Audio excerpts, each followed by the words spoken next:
Good morning, good morning, good morning! Welcome back to Children's Church. I'm so glad to have you here with me. And all this August we've been talking about don't give up. We talked about Moses, we talked about Pharaoh, we talked about Jesus, we talked about Peter.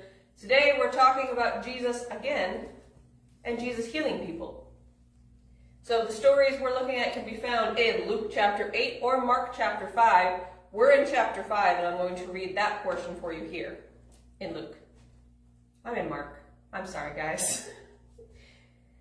When Jesus had crossed over again by boat to the other side, a large crowd gathered around him while he was by the sea. One of the synagogue leaders named Jairus came to him, and when he saw Jesus, he fell at his feet and kept begging him.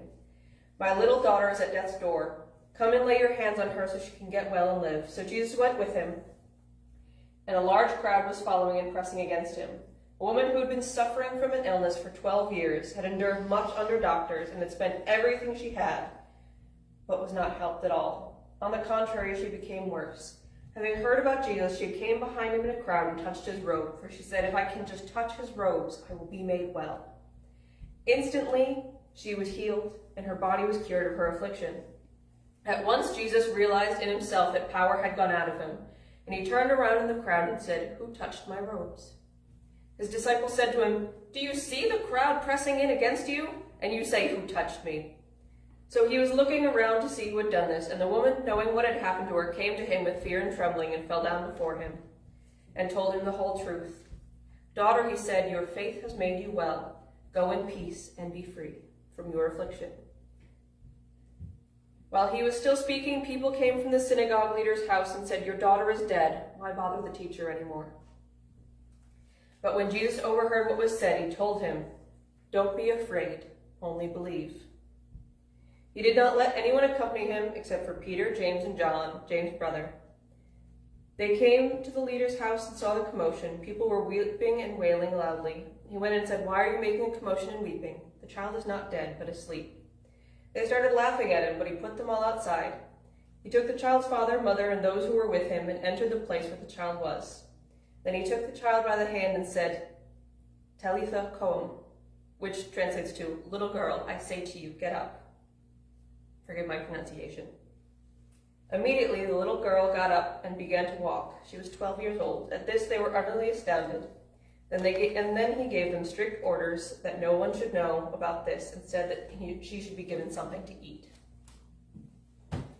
That's technically two stories, but I wanted to read them both to you for a reason. One, they happen in the same hour span, and two, they really illustrate what I'm talking about don't give up. This woman was sick for 12 years, and when they say the crowd around Jesus was massive, even the disciples were getting jostled.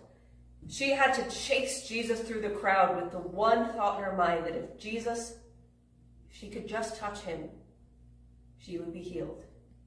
And her faith brought her through. She didn't give up. She fought her way through the crowd, and she got to speak face to face with Jesus, and she was healed.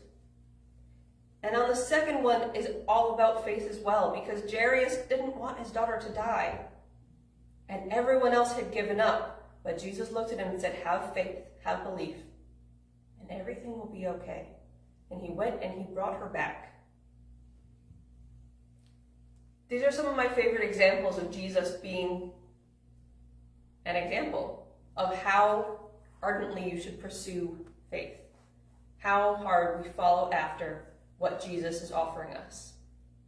So like the women of the issue of blood, remember to chase Jesus through the crowd. I hope you guys have a wonderful week. We'll be back next month with lessons on discipleship.